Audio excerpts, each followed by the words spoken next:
इन्हें देखकर यही लगता है कि इन्हें बहुत ज्यादा जख्म की वजह से खून नहीं बहा, और अगर ये खून दिल तक पहुंच गया तो अच्छा, तो फिर क्या होगा हकीम साहब?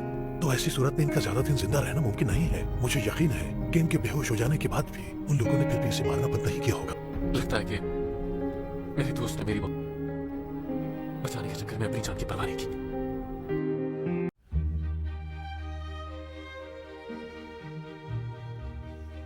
उसने आपके दफ्तर में जो हंगामा किया उसके लिए मैं माफी चाहता हूं। दरअसल उसे फिक्र थी कि मौत लाने वाली जलपरी कहीं, आप समझ रहे हैं ना जो मैं कहना चाह रहा हूं, बस इसी वजह से उससे गलती हो गई। मैंने उस पर बहुत गुस्सा किया है और साथ समझाया भी है। ठीक है। जब से वो लाश साहिल समंदर पर मिली है, गांव के लोगों में काफी खौफ और हिरास फैल गया है। वहीं आपको भी मायूसी हुई होगी, जिसके लिए मैं माजरत हुआ। वैसे आपके पास बहुत नायाब फल है। जी हाँ बिल्कुल, ये संतरा है। मेरे आका वैसे तो मैं गुलाम हूँ, लेकिन मुझे खाने पीने का बहुत शौक है। मैंने इसे जजीरा तमर से आने वाली किश्ती से हासिल किया है। तो ये बात, इस गांव में ये सिराय वाहिद जगह है जहाँ लोग इस किस्म के फल खा सकते हैं। हाँ बिल्कुल मेरे आका, इसलिए इसकी कीमत भी बहुत ज्यादा है। लेकिन ये सब नहीं, साहिल समंदर से मिलने वाली लाश की जांच के दौरान, यानी मरने से पहले जिस शख्स से आखिरी बार मिला वो आप थे। आप उसमें खान भी सकते थे और उसे उस पल के साथ मशरूब पेश किया। तो आपकी दी हुई शराब संभाली थी जिसमें जहर था, और फिर उसकी लाश को साहिल पर फेंक दिया। इब्तिदाई जांच के दौरान जहर के निशानात नहीं मिले। पहले दिन की बर्फबारी और पानी जमने की वजह से लाश बर्फ की तरह जम गई, और फिर जैसे ही वो मुंजमद लाश निकली तो जहरीली मछली के अंडों से बनाकर जो जहर उसको पिलाया गया था उसके असरात सामने नजर आए। मेरे आका, मुझका मकल को आपकी बात समझ नहीं।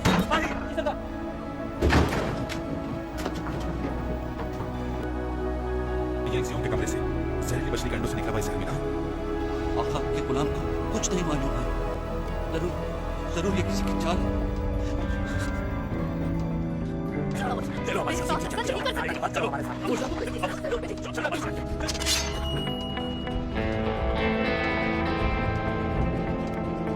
अगर सी हुआ जिंदा है, मैं तुम्हें जानता हूं। कौन है वो? मैं तो नहीं जानती उसे। अगर तुम नहीं जानती तो मरने के लिए तैयार हो जाओ। अगर मुझे सी हुआ नहीं मिली तो फिर तुम्हारी इसी जगह मौत होगी।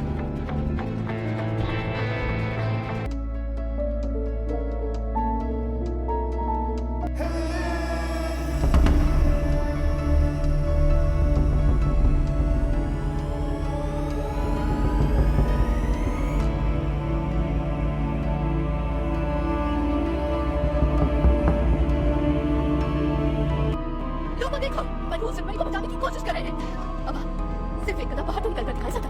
क्या लगता है आपको कि ये लोग आपको जिंदा छोड़ देंगे?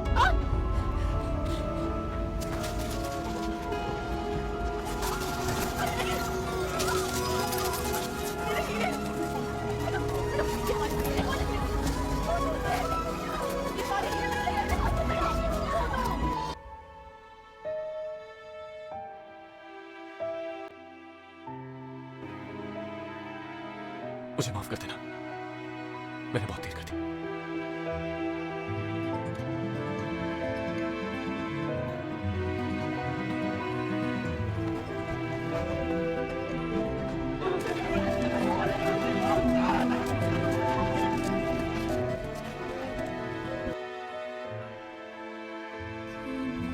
जी हुआ, तुम्हें मुझसे मेरे ख्वाब सुनना बहुत अच्छा लगता है ना?